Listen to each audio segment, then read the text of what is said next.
अस्सलाम वालेकुम नाज़रीन, आप देख रहे हैं हिरा न्यूज़ और मैं हूं मोहम्मद इश्तियाक।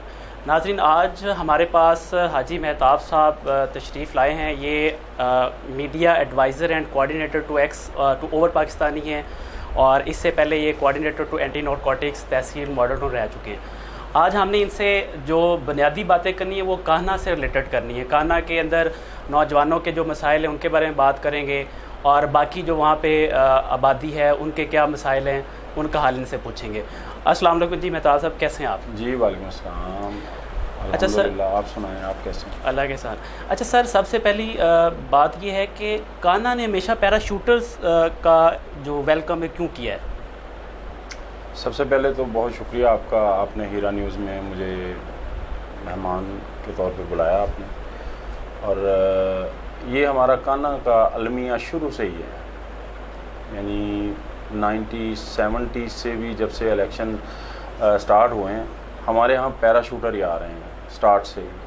अलमिया ये है कि हमारे इलाके में जितने भी माशाल्लाह पॉलिटिशियन हैं उनमें हौसला नहीं है और इतनी एबिलिटी नहीं रखते कि कोशिश करें तो क्या नहीं हो सकता।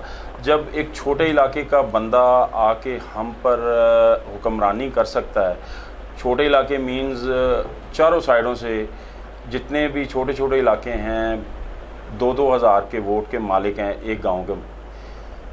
जहाँ जहाँ से भी आज तक नुमाइंदे आए हैं वो छोटे से छोटे इलाके से आए हैं, मुख्तलिफ हमारे जितने भी चारों अतराफ़ से।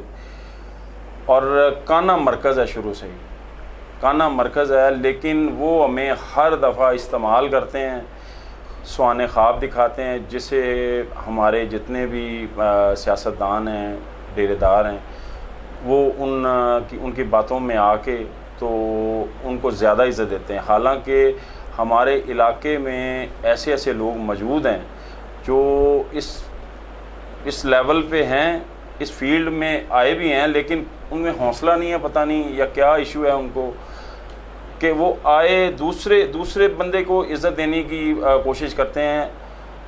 हालांकि अपने इलाके के बंदे को इज़्ज़त दे के इज़्ज़तदार बनाना चाहिए, ना कि किसी दूसरे तीसरे को अपने आप पे मुसल्लत करके तो फिर बाद में वो कहते हैं, वो मिसाल के तौर पे कि पहले वो आते हैं हमें गाड़ी में बिठाते हैं, जब इलेक्शन गुजर जाते हैं फिर टायर के साथ भी नहीं हमें लगने देते। तो ये पहले हम सोचते नहीं हैं, जब इलेक्शन गुजर जाता है फिर हमारी आवाम सारी, हमारे जितने भी सियासतदान हैं वो बातें करनी शुरू कर देते हैं, लो जी ऐसे हो गया ऐसे हो गया। अब हमारी कोशिश है कि हमारे इलाके से कोई नुमाइंदा हमारा निकले, क्योंकि हमारा इलाका 2 से 3 यूसीज़ ऐसी हैं जहाँ से 80,000 के करीब वोट अपना काउंट कर सकते हैं आप। ठीक है, ठीक है। कोशिश हमारी है कि इंशाल्लाह इस दफ़ा हम अपने इलाके को अपना नुमाइंदा दें और उसको इज़्ज़त दें, उसको अपनी असम्बली में हम पहुँचाएँ, वो हमारी आवाज़ बने, हमारे इलाके के मसाइल को असम्बली में पहुँचाएँ। आपके कहने का मतलब ये है कि इलाके के लोगों को गुलामी की ज़िंदगी नहीं गुजारनी चाहिए। बेशक। आप क्योंकि पाकिस्तान तहरीक इंसाफ के लिए पंजाब असम्बली के टिकट के उम्मीदवार भी हैं, तो आपसे फिर हम इस चीज़ की तवक्को रख सकते हैं कि आपकी जब बारी आएगी, आप जब आएंगे तो आप फिर इस मसले को अच्छे से मेंटेन करेंगे आप लोग? जी ज़रूर इंशाल्लाह, क्योंकि हम इस क्राइसिस से गुज़र चुके हैं, हमें हर तरह का एक्सपीरियंस है। गुर्बत के नीचे जो लकीर है, उस आबादी में जो लोग रह रहे हैं, उनके जो मसाइल है वो हमारी आंखों के सामने हैं और हर लम्हा हमारे सामने है। जो हमारे पैराशूटर आते हैं वो तो चंद दिनों के लिए आते हैं, वो आके देखते हैं, वादे करते हैं, वो चले जाते हैं। लेकिन जब हम यहाँ के नुमाइंदे होंगे, जब हमारे हर वक्त वही मसाइल जो हमने ख़ुद फेस किए हैं आने वाली नस्ल को भी होंगे, तो हम कोशिश करेंगे कि जल्द से जल्द इनसे छुटकारा हासिल किया जाए। हाजी साहब, आप पहले एंटी नारकोटिक्स के कोऑर्डिनेटर भी रह चुके हैं तहसील मॉडल टाउन का, तो कान्हा के अंदर जो नौजवान वो बड़ी हद तक मुनशियात का शिकार हो रहे हैं, मुनशियात में मुलव्वस हो रहे हैं, नशा आवर अशिया इस्तेमाल कर रहे हैं, इस तरह की काफ़ी चीज़ें रिपोर्ट हो रही हैं, तो आप इस बारे में क्या कहेंगे? देखें भाई, ऐसा है कि जब नारकोटिक्स कंट्रोल का ओहदा मेरे पास आया था तो बहुत क्रिटिकल कंडीशन थी यहाँ पे रोड के ऊपर मंशियात बिक रही थी, ले रहे थे, दे रहे थे। और ये सर्विस लेन जो है इसमें हर वक्त वो नशई पड़े रहते थे, जिससे हमारे इलाके के बच्चे बच्चियां गुजरते वक्त बहुत शर्म महसूस होती थी, क्योंकि जो नशई होता है उसको तो अपने दीन दुनिया का पता नहीं होता कि भाई किस कंडीशन में वो है। और उसके बाद जब मेरे पास ये उहदा आया तो उसके बाद मैंने फिर CCPO साहब गुलाम मोहम्मद डोगर थे, उनको रिक्वेस्ट की, खुली कचहरी लगवाई यहाँ पे। खुली कचहरी लगवाने के बाद उनको अपने मसाइल बताए और उन्होंने फिर बहुत ग्रैंड ऑपरेशन करवाया यहाँ पे। 3 बार यहाँ पे ग्रैंड ऑपरेशन हुआ है। तो उसके बाद काफ़ी हद तक चीज़ें कंट्रोल में आ गई, लेकिन ये इतना मजबूत माफिया है कि इसको आप अकेले कंट्रोल नहीं कर सकते। इसमें एक टीम पूरी होती है, उसके साथ पुलिस का, फिर नारकोटिक्स कंट्रोल की अपनी टीमें होती हैं।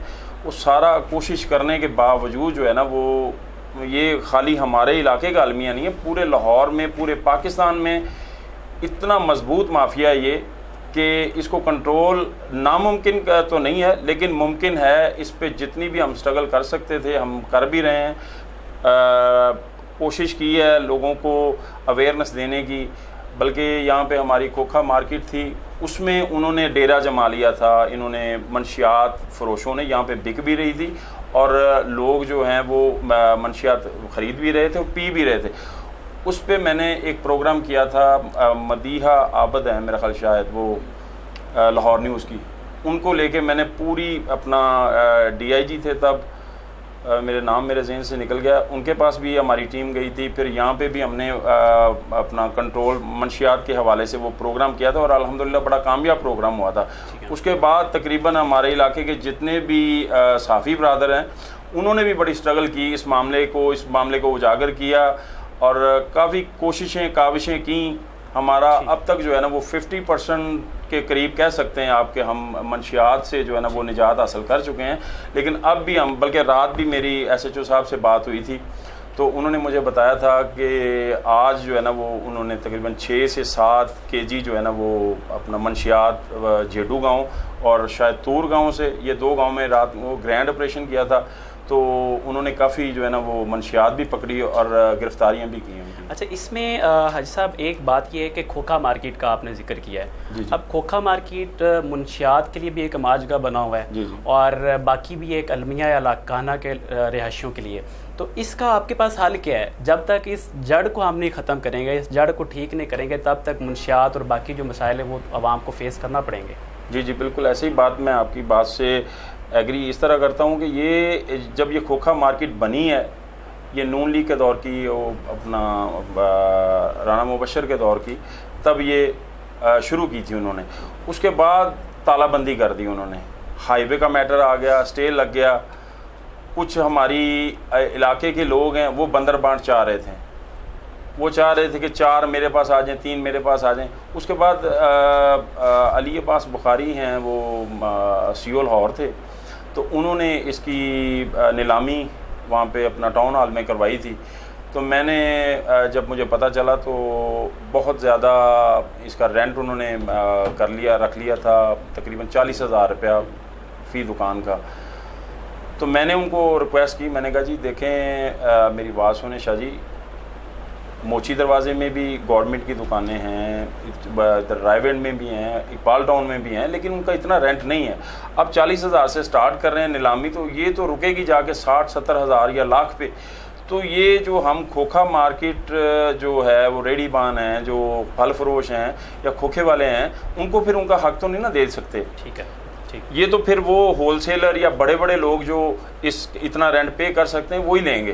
तो शाह साहब ने मेरी बात को एग्री किया, फिर वहाँ पे उन्होंने नीलामी वो रुकवा दी। रुकवाने के बाद हमने काफ़ी स्ट्रगल की इस मामले में, लेकिन हमारे इलाके के कुछ जो हमारे ताजर भाई हैं वो इस बात को एग्री नहीं किया उन्होंने। मैंने हालांकि सारी बात तब गवर्नर साहब के भी गोशगुजार की थी, CM साहब भी की थी कि यहाँ पे हमारे जो मार्केट बनी हुई है सिर्फ उनको बांटना है, उसको जो है ना एहसन तरीके के साथ जो इसका अहल है उस तक ये पहुँचाई जाए।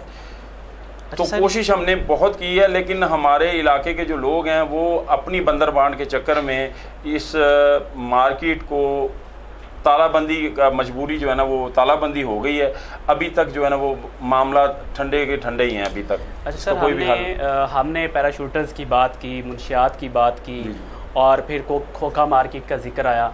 इसमें अब ये जितनी भी बातें हमने की हैं, मैं आपकी बातों से ये नतीजा निकाला मैंने कि जितना इसमें आप गलती का ज़िम्मेदार जो मुझे महसूस हो रहा है आपकी बातों से, वो ये है कि आप जो इलाकाई सियासी क़यादत है ये उसकी तरफ इशारा कर रहे हैं आप। जी। तो इसके लिहाज से आप अभी मुस्तकबिल में, क्योंकि बज़ाहिर लग रहा है कि इलेक्शन भी बहुत जल्दी कॉल हो जाएंगे, तो काना का सियासी मुस्तकबिल आप क्या देखते हैं? मैं सियासी मुस्तकबिल ये है कि डिपेंड करता है अब जो क़यादत आएगी यहाँ पे, जो उम्मीदवार होंगे, जो बंदा यहाँ का नुमाइंदा होगा, हमारे इलाके काना का प्रॉपर नुमाइंदा होगा। अगर हम काने के किसी बंदे को 1 2 3 कोई भी है, मैं हूँ, 2 3 4 और चेहरे हैं, कोई भी भाई जो इस काबिल अवाम समझे उसको चूज़ करें और वो हमारी आवाज़ बन के हमारी सूबाई असम्बली में हमारी आवाज़ पहुँचाए, तब हमारे मसाइल हल होने के चांसेस हैं। वरना जिस सतह पे हम खड़े हैं 70 सालों से, हम एक कदम भी आगे नहीं बढ़ सकते। जब तक हमारे इलाके में पैराशूटर आते रहेंगे, हम वहीं पे 1947 1950 वाले सिचुएशन में वहीं पे खड़े हैं, हम आगे सरवाइव नहीं कर सकते। ठीक। नाज़रीन, हमारे पास हाजी मेहताब हुसैन भट्टी साहब से हम गुफ्तगू कर रहे थे। इनके साथ इनके साहबजादे कामरान मेहताब बैठे हुए हैं, नौजवान हैं।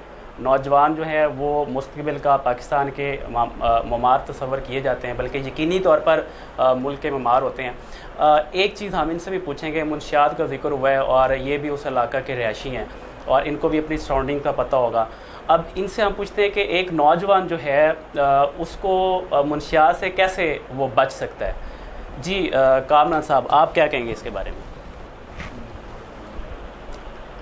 अच्छा, इसमें ये भी हो सकता है कि खेलों में आ सकते हैं, खेलों के मैदान आबाद होने चाहिए और नौजवान जितनी अपनी एनर्जी, अपनी एक्टिविटीज़ मैदान में गुजारेंगे, इस तरह की बेराह रवी से दूर रहेंगे। तो अभी हाजी मेहताब साहब से हम लास्ट पे ये पूछते हैं कि आपने हीरा न्यूज़ को विज़िट किया है, तो आप हीरा न्यूज़ के बारे में चंद अल्फाज क्या कहेंगे आप हीरा न्यूज़ के बारे में?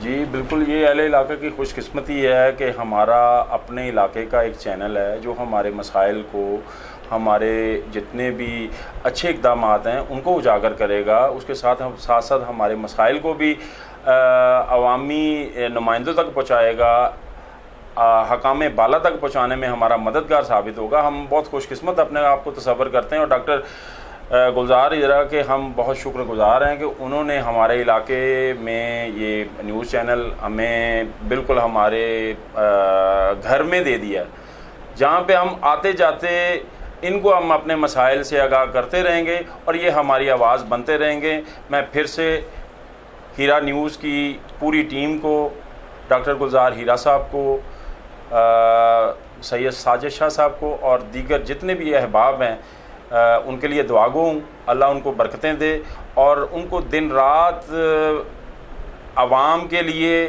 खिदमत करने की तौफीक दे और अल्लाह इनको बहुत बरकत दे और इसको दिन रात कामयाब करे। देखिए जी, जो नौजवान नस्ल है जो यूनिवर्सिटी और स्कूल से फारिग होकर, उनको चाहिए कि अच्छी कंपनी में बैठे और उनको चाहिए कि मंशियात वाली कंपनी से दूर रहें। और जैसे कहते हैं कि खरबूजे को देख के खरबूजा रंग पकड़ता है, इस तरह अगर वो बुरी सोबत में बैठेंगे तो उनके ऊपर बुरा असर पड़ेगा और अगर अच्छी सोबत में बैठेंगे तो वो अच्छा काम करेंगे और मंशियात से दूर रहेंगे। और हीरा न्यूज़ को मैं मुबारकबाद पेश करता हूँ कि अपने इलाके में वाही चैनल है जो इतना अच्छा सेटअप है और अपनी आवाम की आवाज़ बुलंद करता है और उनको आसानी पैदा होती है अपनी आवाज़ बुलंद करने में। और उनको मैं उनकी शुक्रिया अदा करता हूँ कि उन्होंने हमें इधर बुलाया। मेहताब साहब, आपका बहुत बहुत शुक्रिया, आप तशरीफ़ लाए, आपने हमें टाइम दिया, अपनी कीमती और बेहतरीन सोच से हमें आपने आगाह किया, बताया, जो हमने यकीनी तौर पर आवाम तक पहुँचाएँगे। नाज़रीन, मेहताब साहब ने जितनी गुफ्तगू की है उसका रिज़ल्ट, उसका क्रक्स और हासिल कलाम ये है कि सियासी क़यादत को आपने बड़ी सोच समझ के उनका जो है चुनाव करना है और उसका बेहतरीन हल है कि आप अपने वोट का सही इस्तेमाल करें। वोट का सही इस्तेमाल आप तब करेंगे जब आप इलेक्शन वाले दिन, जब भी इलेक्शन कॉल होते हैं, आप जब घर से निकलेंगे, घर में सोना नहीं है, जिसको मर्ज़ी वोट दें, लेकिन आपने अपना वोट ज़ाया नहीं करना। इसी के साथ मोहम्मद इश्तियाक को हिरा न्यूज़ से दिए इजाज़त। अल्लाह हाफ़िज़।